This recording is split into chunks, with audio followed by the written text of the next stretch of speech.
Hey, folks, and welcome back to the Practical Microservices stream. It is well, I guess not completely unrelated to programming, but there was some kind of tragic news with someone somewhat well known in the Ruby community. I wasn't familiar with him or his work, but I don't know everything around it. But just like if you got friends, talk to them, let the people you care about know that you care about them, see how they're doing. And that is what I will say about that. Yeah, let's get back into our code here. Just pulling up the work log here. And so the goal for today is to get the form. Today's Wednesday, isn't it? We're writing the test for submitting the form today. Let me make a new entry here. Today is the 7th. And our goal is submitting the form. I feel like there's a test I left out. Maybe I'll do that one off stream. So new test that makes sure user ID is generated.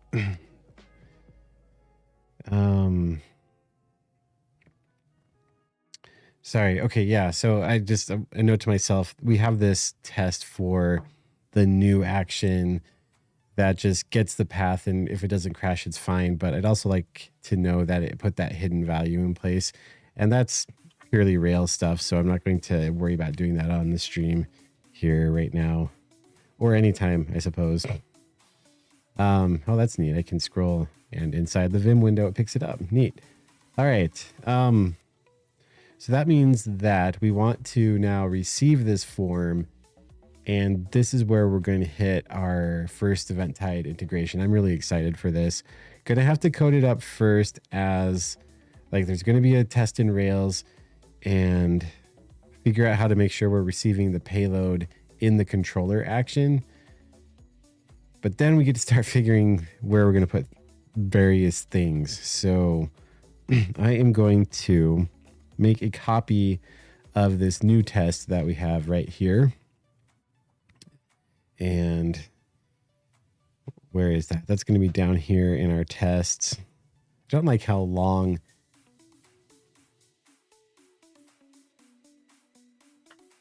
Oh, that's neat. Not only dropping in here for the first time, not knowing what's going on, but my Nightbot stuff there isn't quite accurate. So hey, yeah, so let's see. On this stream, I wrote a book called Practical Microservices, and it was JavaScript based. And I'm taking the code from that book and converting it over to the Ruby based event-tied event-tied project, which is the best toolkit I've ever seen for making microservices. So yeah, this code editor here kind of gives that feel. If only I could get the actual green letters flowing down the screen, that would be great. I don't know what's going on now either. I just lost my train of thought. I think I was making a copy of a test file. Here we go. So going to not add. Need to copy this new test to a I want to say register test. I'm not going to say create. I won't do it. I'm not going to give in to the CRUD verbs. So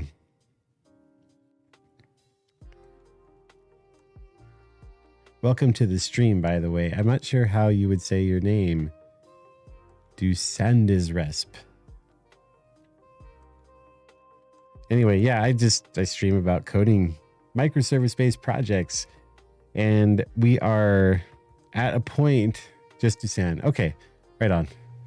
Am I saying that right with Dusan? Like, is it a hard S on the S, or is it more of a Z kind of a sound?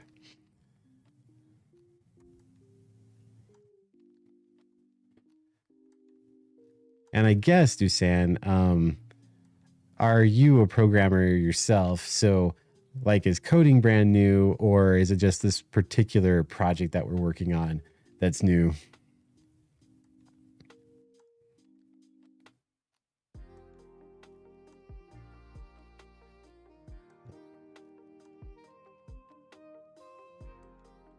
Here we go. Sorry. Test integration, register users, and register test. That's fair. Yeah.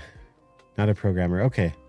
Right on. Yeah. So, so it's just a stream about programming, and we're using a language called Ruby for this mostly. There will be times where we pop in and do some JavaScript, but so the overall project that is in the book, it's basically like, I don't know if you're familiar with the website Pluralsight, but it's a training website where like if you had a technical skill to share, you can sign up with Pluralsight to be one of their course creators. Just like to join random streams. Right on. Well, welcome. So in the book, we go through the process of building out like a really lousy Pluralsight clone, and did so in JavaScript. And so now we're just writing it in a different language to learn some different tooling and stuff. So yeah, that's what we're doing. So right now I'm writing some tests so that we can make sure that the code that's written functions the way we expect it to, and also helps us design the system in question. But yeah, so what you can expect if you stick around here is really bad jokes and me stumbling over things, because right now the portion of this that I'm working on is stuff I did like 10 years ago, and am trying to remember how to do it. So there's lots of oopses. And if you ever need to like feel good, like knowing that if my struggles can help you feel better, then yay.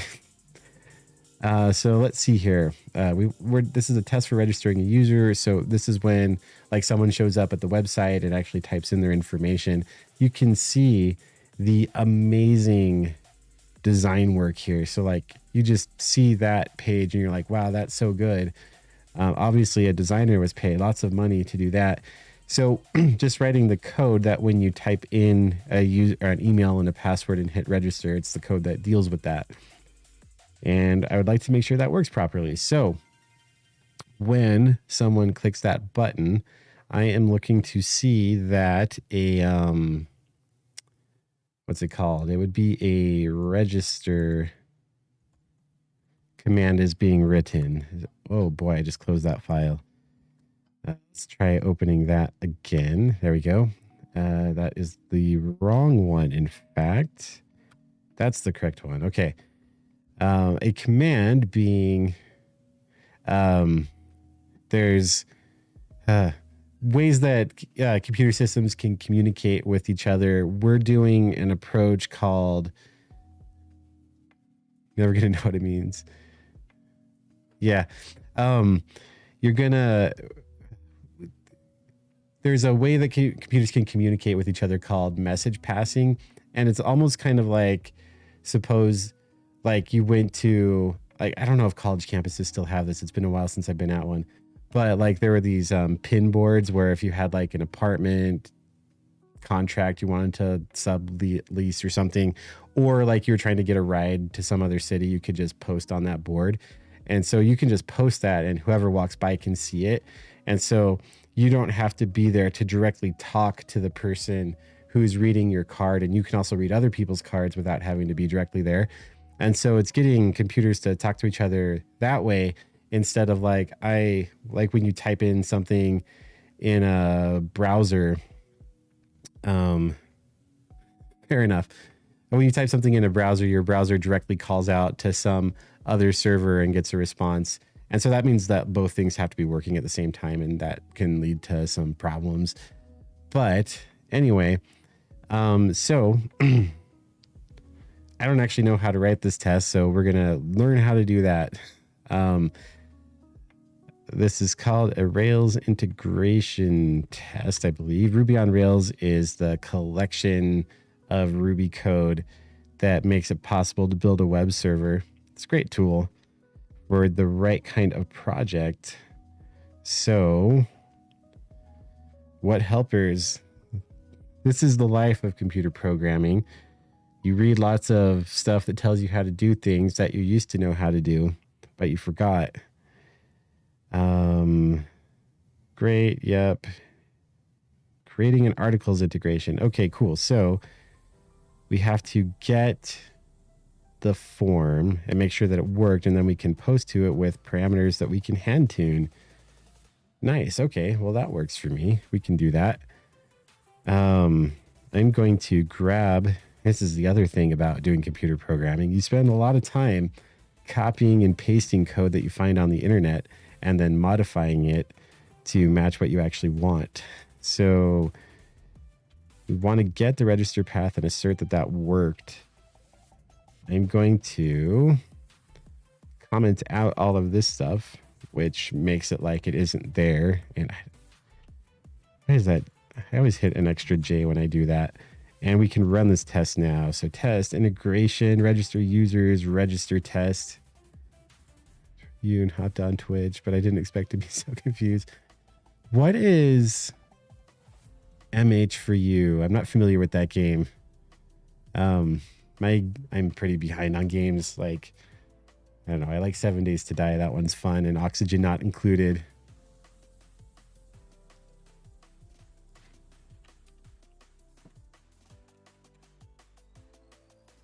Monster Hunter 4 Ultimate. Is that right on? Cool. I've never played that one. I just Googled it a second ago.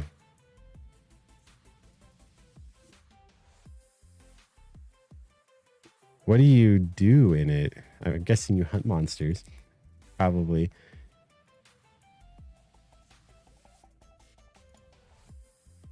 No, that's fine. Like, don't worry about talking too much. Like, streaming is not major heads down work.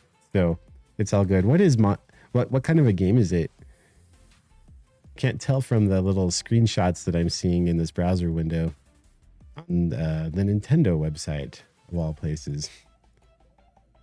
Like, I see a bunch of players and what looks like a map and a D-pad. It's in the name. You hunt yes. Okay, that's fair. All right. What just happened? Can't load. That's strange. Because that worked in the other file. Wait, now the whole thing's not running? Oh, that's so... What?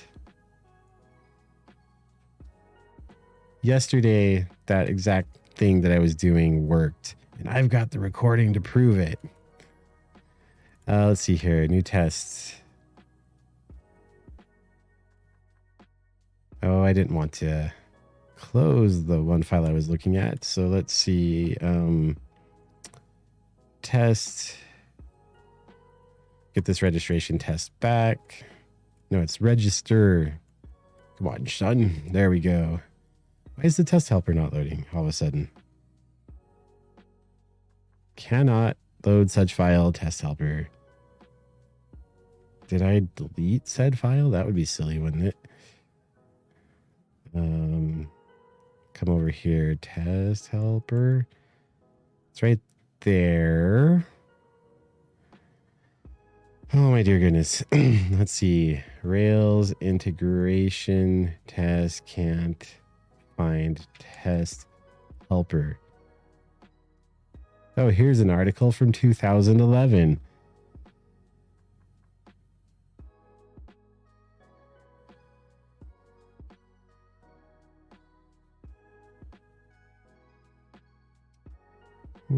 That doesn't sound right.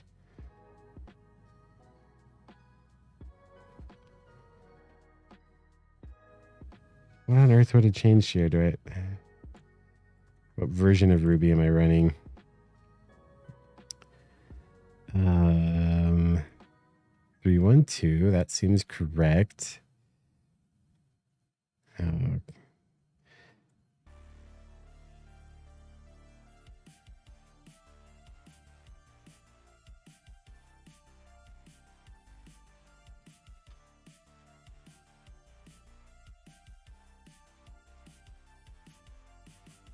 Here's the other thing we do a bunch, just copy and paste error messages and hope someone figures it out. You need to add your test directory to Ruby's load path, otherwise Ruby doesn't know where to look to find it.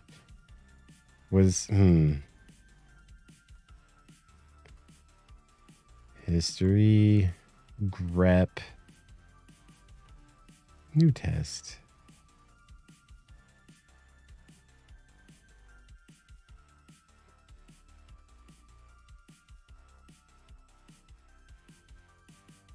That is so weird. I swear this was working yesterday.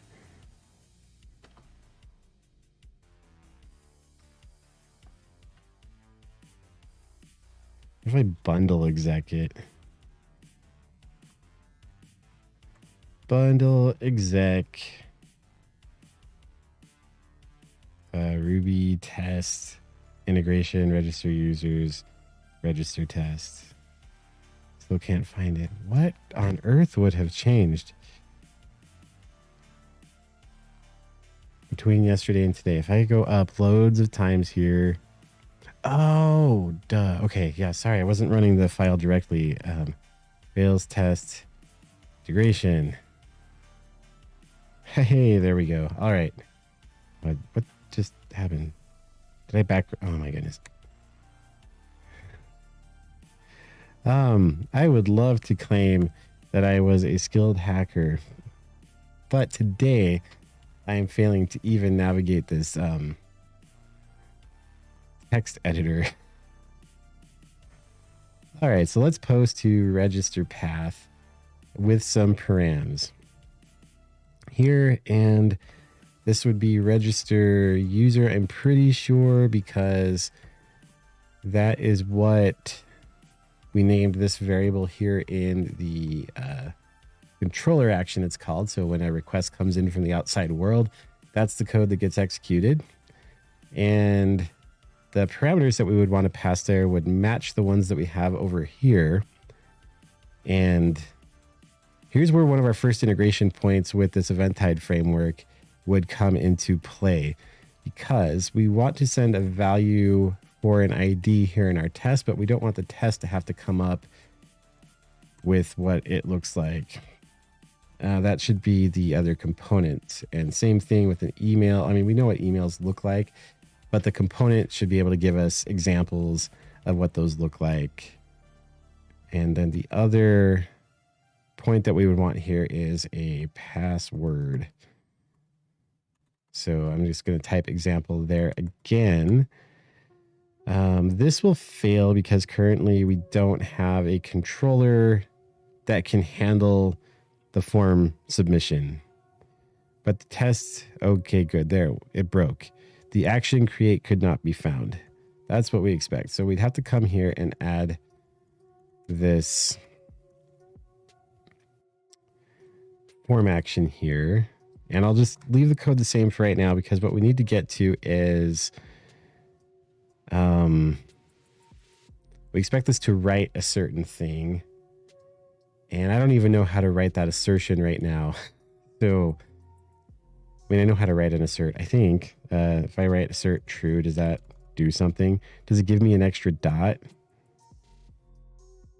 Oh, it didn't like that. The action create could not be found for register user's controller. Oh, I didn't save the file. That's a pro tip. If you ever get into coding, you have to save files for them to work properly. Okay, assert true is a thing, but true is not an interesting value. If I say assert true, that will always pass, because that's what true means, that it's always true. But somehow I need to get something that would tell me if I had actually submitted these values to my server. I don't know what that thing would be. No, I do know what that thing would be.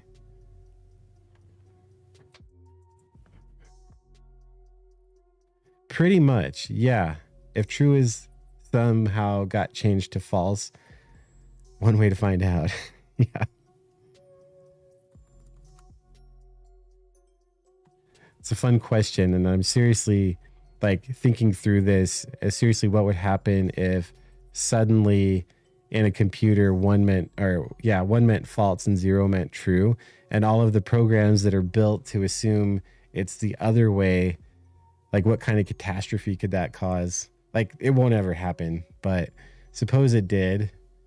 Like medical devices would stop working and all that kind of stuff. Um, okay. Not following your comment there, but that's outside the scope of what we're going to talk about in this stream. So, um,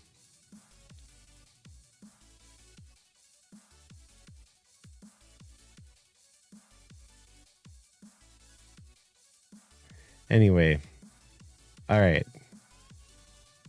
Let's get back to what we're doing here. And so if the, what am I trying to say? So, right, I need to write these out here. So the client gem should, programming I've been doing for like, what's the present year, 2022, professionally for like 16 years or so. The streaming's been like a month or two, maybe. May not appear it from how this is going right now, though. Anyway, the client gem should provide a message writer. Yeah, 16 years. Got my first job out of school in 2006. All right, take care, Descend.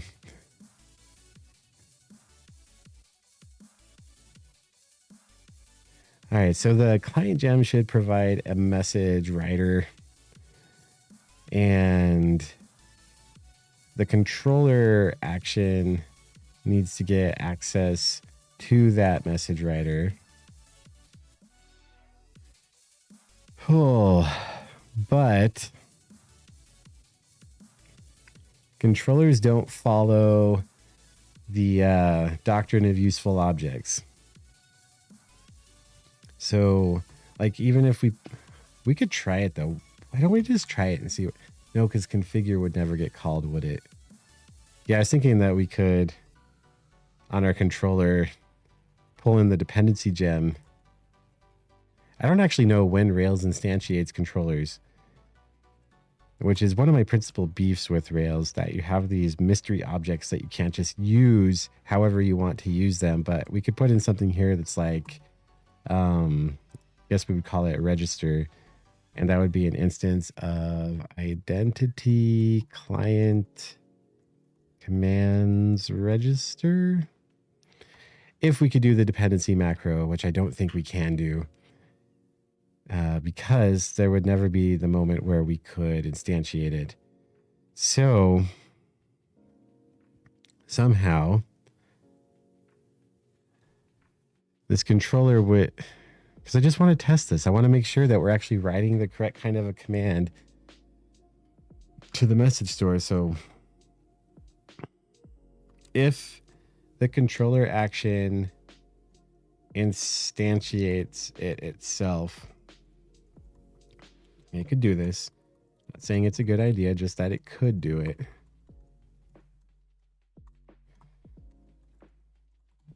Oh my dear goodness. If it were something like that, that wouldn't work for testing, because we wouldn't be able to get access to that actual register object and check what values it was called with.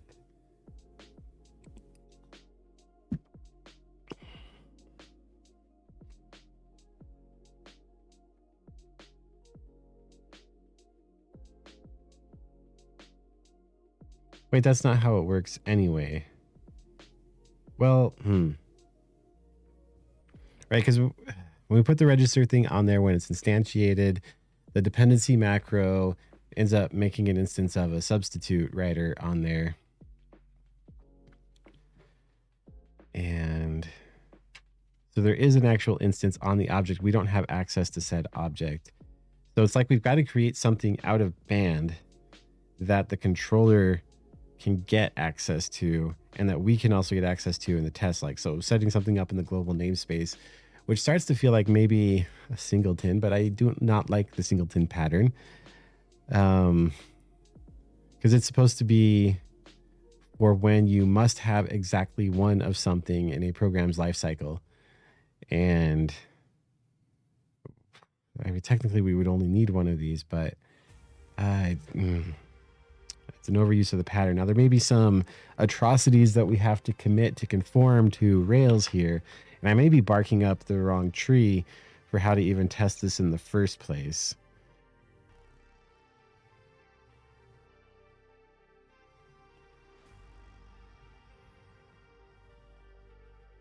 This is difficult to reason through.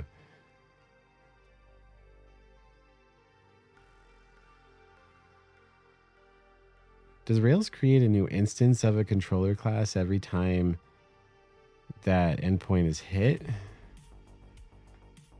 Because if it did, I suppose the methods themselves could just configure the dependency on there. I kind of want to try this. Like, this may be daft. Like, a really messed up way to attempt to do this, but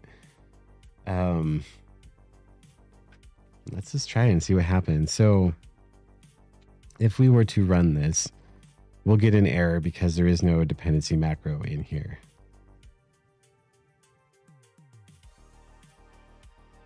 Wait, dependency worked?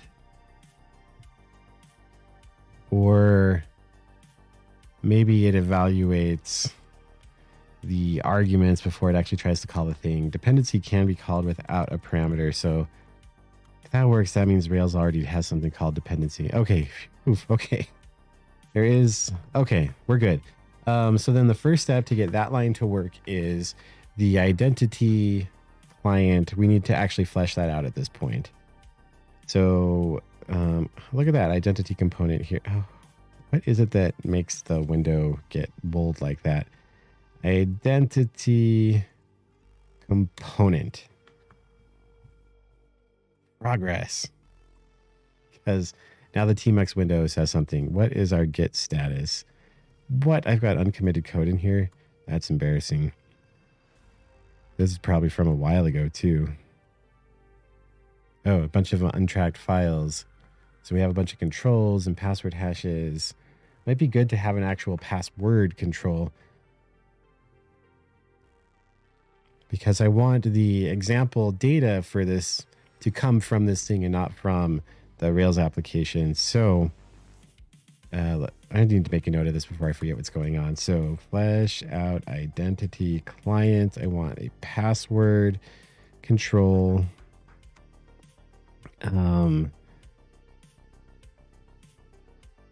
What else do I want? The command writer. And I think did we do that? We did that for the send component, send email component, I believe. Do we have that open anywhere? Look at that. This one, send email. Let's just name it real quick too. Look at all this progress. Component. There we go. And we put in here. We did not put in here. Okay, so we haven't established a pattern for doing this yet. So let's look at identity component. Actually, let's go to the event-tied code. And the reason for this is basically the gist of what we're trying to get at here is what the event-tied account component. I just realized my part of my screen isn't visible here. There we go. Now you can see the Tmux bar. That's really important. And also from when Dusan was in here, my Nightbot thing is not correct. So Oh, here we go. The custom ones. We have this what doing command, and that shouldn't say aggregators and sharing schema anymore. We are integrating Rails and Eventide.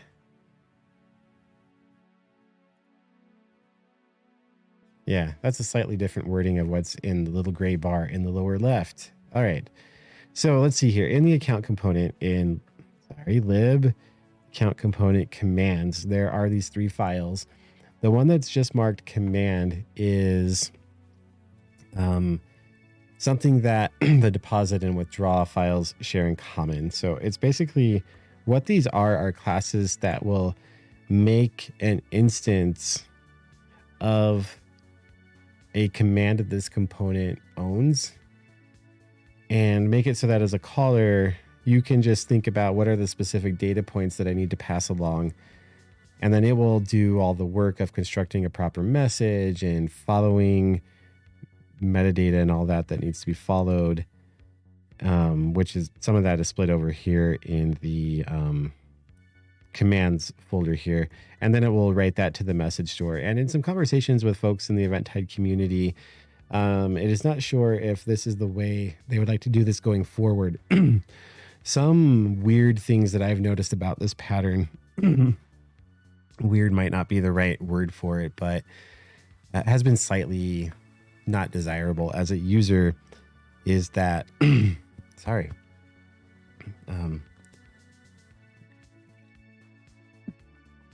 If you wanted to get the correlation stream name set on one of these, you have to have set that on a previous message. You can't just be like, here's the data and pass in just the correlation ID. So, like, I know this works and can get the job done, but I'd like to use the stream to explore different ways of doing something. And so I think what we'll do is borrow a good deal of the structure of this. What do I like about it? First of all, that for us, it will be the identity component here can provide this library and Rails can leverage it to write things. I like that it has a messaging Postgres right in there so that we can get its right substitute and see what's going on, of course.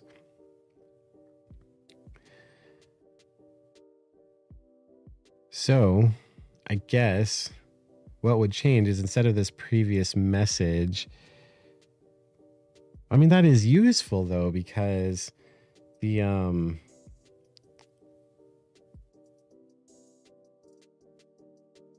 what am I trying to say? Oh my goodness. The command that we write does follow from the previous message. I guess it's not getting rid of previous message so much as adding the ability to directly set the correlation on there. And we're only going to have one, so we won't need to split it between here. The other option is to not do this and if we have access to the messages, this is the wrong component. Let's go to the identity component and see what so far is in our client. Okay, so we haven't even defined the command yet, but when we do, that will appear by virtue of the way this all works within the identity client gem. And just as we are using that in the user credentials aggregator, we would pull that into the Rails app. So that part is pretty straightforward, I think. But then how do we actually get an instance of it? Well, we don't need to worry about that right at this point. We do need a command message here. Okay, right. So the point that I was trying to make is the way that it's done in the account component is that the client actually writes the message and you just provide the parameters. You could do it where the client just gets access to the message definition and then sets all the properties that are supposed to be on there. What does that require though? That requires knowing where those come from. That's fine because you have to know where they come from anyway to pass them to a function. You're locked into the stream name associated with that. So over here in the account component, let's see here. Right. So this base command class includes messaging stream name and then calls category with account. So we know that any messages coming out of either deposit or withdraw are going to have to do with the account stream. So is there a situation where for a given component, you would have a command and want to write it to a different category? I don't know. Seems unlikely to me, but that's something that this current setup couldn't support. If you needed to do that, you would need to actually get the message itself and fill it out. Filling out a message is not hard, right? I mean, it's just like this. It's just the call site then will have all of those lines on it. Whereas if you use this thing as it is, the way it shows up in the funds transfer component is that you just call fund with a deposit ID and with an amount and with a deposit ID if you have one and a previous message if you have one. And that's nice to have that at the call site. Why did that one not turn blue? You are blue. If you were green, you would die. I like that signature there. I would like to preserve that. So what would I actually be changing here? Not much.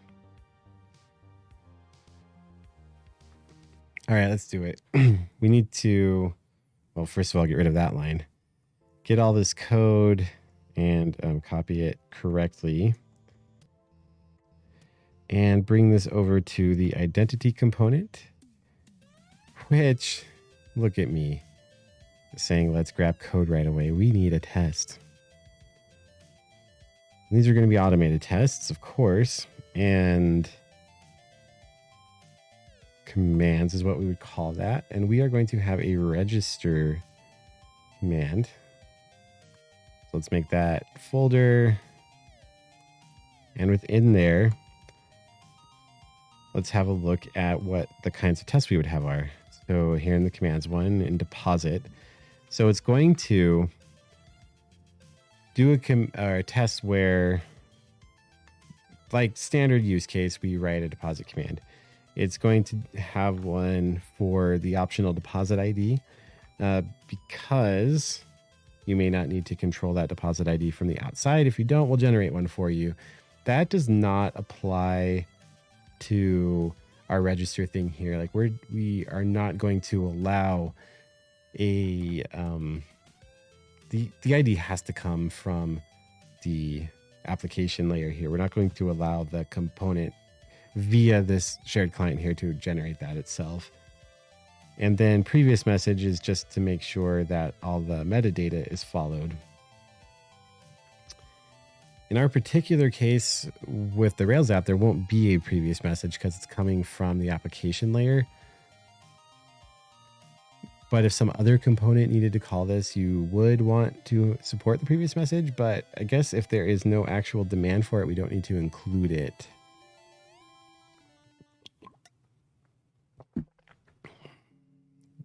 Could there be other flows that register a user other than someone submitting a form on a website? I think that's perfectly viable, like some automated process that maybe some video tutorials is so important that a company buys 10 seats for their people. And so you would need to bulk register all those users somehow. I don't know. So I could see that happening, but we don't have a demonstrated need for it right now. So let's just forget about it.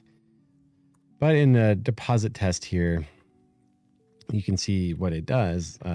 Standard fare gets some values that we would need to put into the command, makes a new instance of the command writer, sets the clock on there because that's something that matters for the account component, invokes it, grabs its right, and then we do all the same kind of checks that we do when we're doing any kind of a component handling test, because those component handler tests, a good chunk of them is seeing what message was written, and this is a similar kind of a thing. In the optional deposit ID, which we won't have, but just useful to look at it in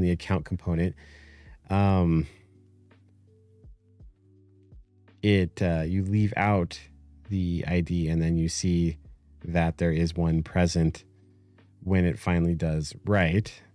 And then in the previous message one, what it's doing is making sure that the metadata of the new thing follows the old one. And so it makes use of the follows method that's on the message to make sure that the one that we wrote follows what we had before. I think we can also leave that one off for our purposes today because we don't have any need for this to be available in a messaging scenario. And so we could add that later if we determine we need it, which, spoiler alert, we won't for this port that we're doing. That would be if we actually had a system that needed to do all of this. So we basically just need the happy path one here. So if we come back to the identity component and go to register, we would expect to see a register event. And now I feel good again because I'm back into what's familiar. So let's require relative. Takes us to commands, to automated, to automated init. And I'm very prone to type that incorrectly. So Ruby test automated commands, register, didn't crash. Great. So context commands, context register. And guess what the next context is? Oh, it's register. That's the same thing. It is. Seems kind of weird. How did they do it in Eventide? Commands deposit. Nope, that was the wrong one. I want the test here. Commands deposit. Oh, I see. And then there are... What? That doesn't seem right. I find that surprising. Well, whatever. I can do it however I want. It says register class, and we expect it to produce a register message. So, what does a register message require? Trying to think if we write the attributes first or try to call it. Let's just try to call it. So to do that, we would want like our register instance is equal to commands register new. And that should be our first failure because that thing does not exist. Yep, name error. Great. Okay, so we can come up here to identity component. We'll need a commands folder, excuse me, with a register class in it. And just before I forget, let's come in here and where would this need to go? Why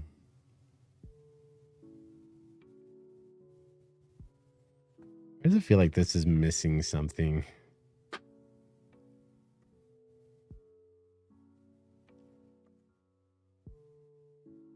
Shouldn't, oh, because we never turned it on. This thing would need to call the load file. When we packaged up the component here, we have this load file.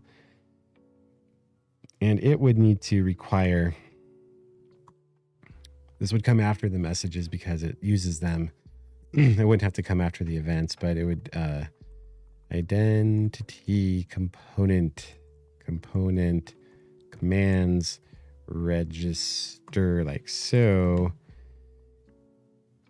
But this is not getting invoked, so we would come into here and require load.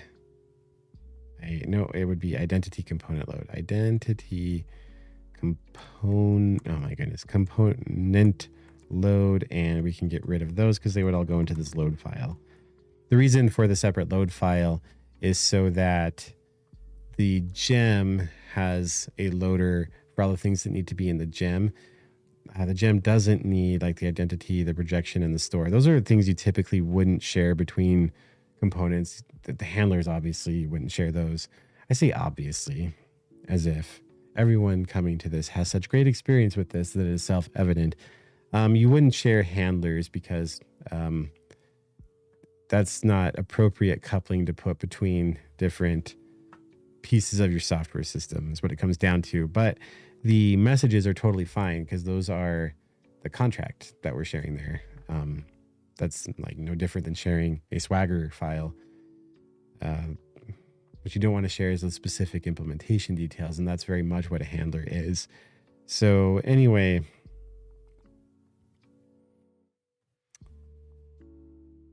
it's loaded. Hooray for us. So with that loaded, then we still haven't defined the class. We just have a file where it will go, and we can open that real quick, not horizontally. We want to go that direction. So it'd be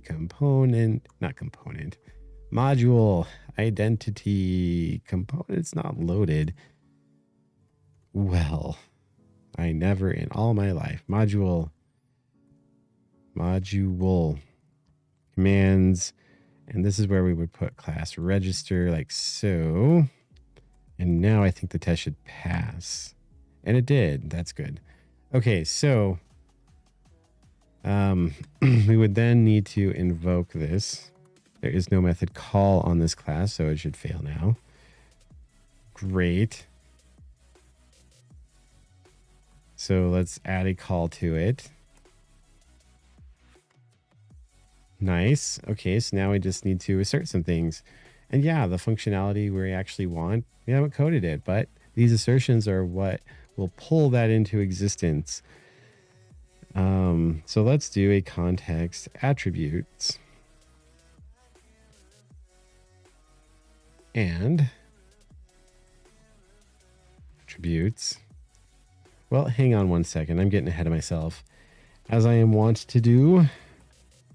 So we'll comment those out. First thing is we need to get access to the messaging right instance that's there. So we can get it just like that. But you know what?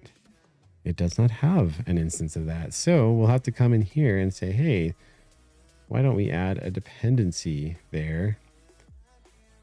Let's put it at right. Why not? And it would be a messaging postgres right. Well, neat. Now we've got one of those. That should pass. Oh, it didn't pass. Undefined method. Right. We would need to include log dependency or just dependency. I'm going to cheat. Dependency. That makes sense. Just wondering if we would want to do log messages in this. I will defer that decision. So we want to include dependency, and now we should pass again. Yes. Okay, cool. So with that, then we want to do the thing where we get the message that was written, and for whatever reason, do I have any tests written in this one at all? I don't. So let's go to, I don't know, the send email component, and we'll have a look at its, here's a command handling test. Oh, this one, of course, is different, has a different shape. I couldn't remember at what level of the test we put the, oh my goodness, don't do that. We put this stuff, and I think it is not inside any context block normally. So yoink, just grab that real quick, and we'll come over to the identity component and just drop that in place. But sent is not what we're looking for here. We're looking for a register message, let's call it. And we want to say writer.oneMessage. And that would actually be a command. Well, let's just call it message. Why not? And event instance of messages, commands, and register. And you might be saying, Ethan, there is no messages, commands, register. And you would be correct, but it's not going to fail yet. And it's not going to fail because, sorry. Right, if we ran this code right now, it would not fail because no messages were written, and therefore it never tried to load that constant actually. But here's where we put a test. We want to say that the register message is written. That should be command. Let's be specific on what we're expecting there. I think that will just make everybody's life easier. And then if we even use the same name for it in two different places, I think that would be even better. Register command is written, so we would refute that register command is nil. This will fail because of the assertion. Great. So now with that failing assertion, that tells us we need to actually write a message here. So in our call, we could say register is equal to commands register dot build. But notice that commands here conflicts with right here.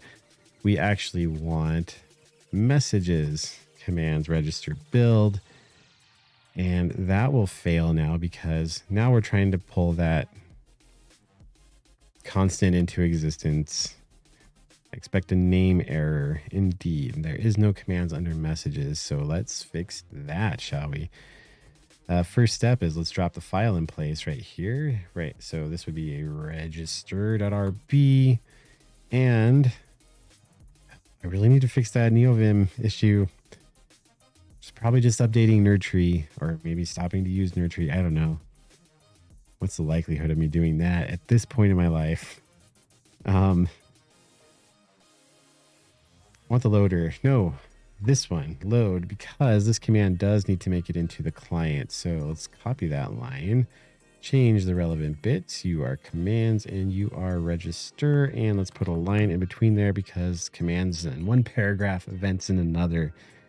And we can close that. We will still fail because we have not actually written this class. Let's go ahead and add it.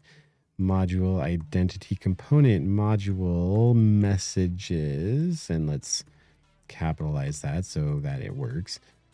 Inside of there, there's a module commands, inside of which we will find this lovely register class. Look at that. And build will not work.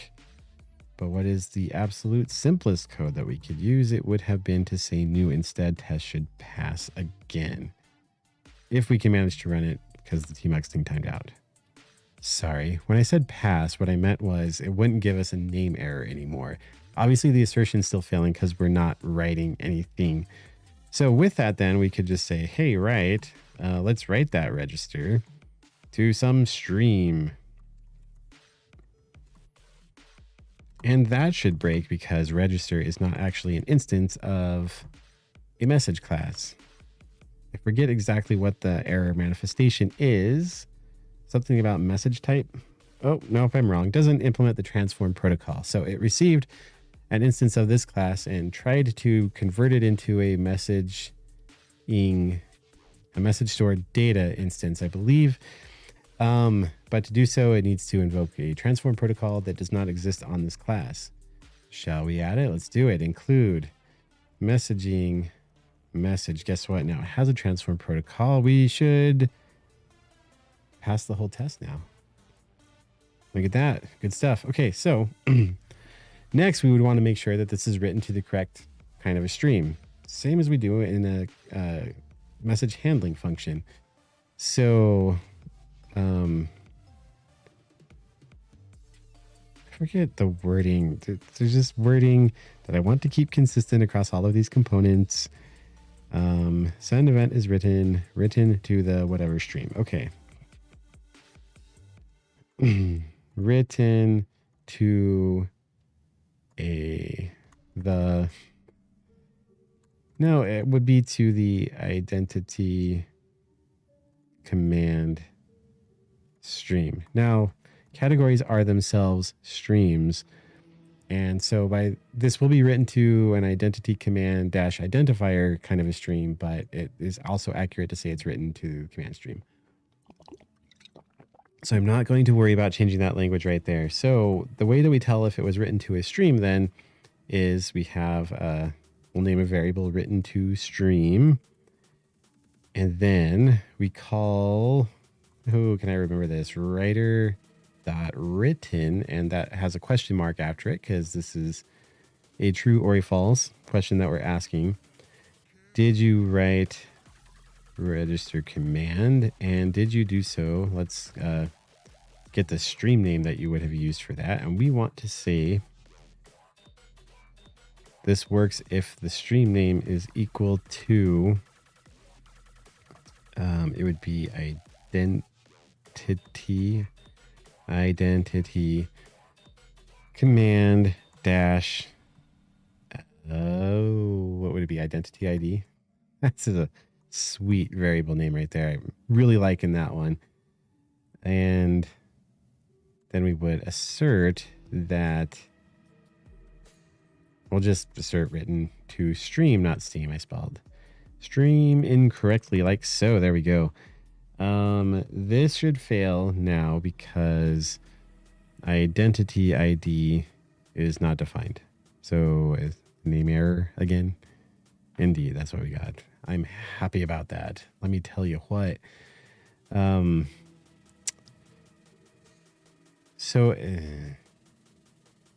let's put it above here. So we would need to define what identity ID is. That would probably come from a control. And ID.example would be an example of one of those. We don't need to put the or fail on there because honestly, if our control returned nil, then, you know, we'd have to have words with ourselves. Did not like that for some reason. Oh, because stream name is not defined. Oh, stream. Stream. First, we get the stream and then we check it out. Okay, so our assertion failed because we are not, in fact, writing to that stream name. And I think this is a good place to pause for today because it's 12:59 and we are not passing the identity ID in yet, and so that's the problem. I think this code is worth actually checking in though. Get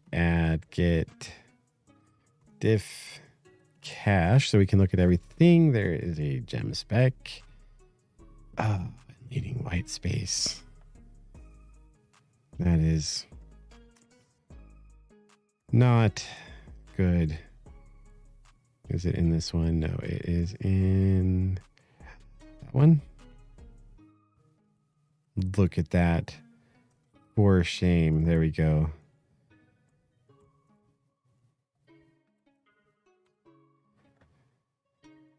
All right, so the client, we know that works because the other component was using it. I'm just looking for those little cosmetic things right now.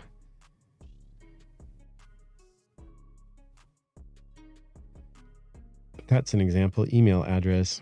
Oh, we already have controls for all of this here in the component. So I was worried about that up in the Rails gem. What? There we go. Okay, that's much better. Yeah, the client gem already has those in there. So go back to the Rails app real quick.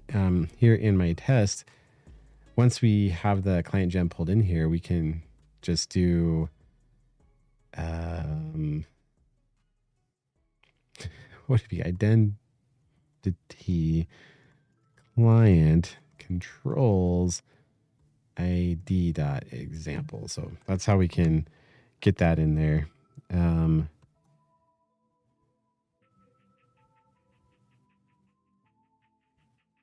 Just scrolling through it looking for obvious blunders. Don't see any. So let's go ahead and commit that. And it is client gem is started. It's not complete.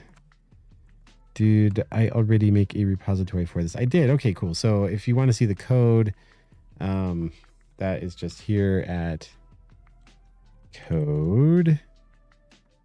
The identity component should be in there. I'm going to follow that one myself. It is. Yeah, if you were to click through to that link, you would see the identity component in there. So you could see this work in process code. And when we come back tomorrow's Thursday, yeah, we will resume by passing the identity to register, which will cause it to fail because it's the wrong number of parameters. Just a reminder to check out practicalmicroservices.com if you want to see some more writing on these topics, particularly around enabling flow. That's what I've been writing about for the past few days. But of course, well, that transition is not going to work. You know what? This one's over. See you tomorrow. Happy coding.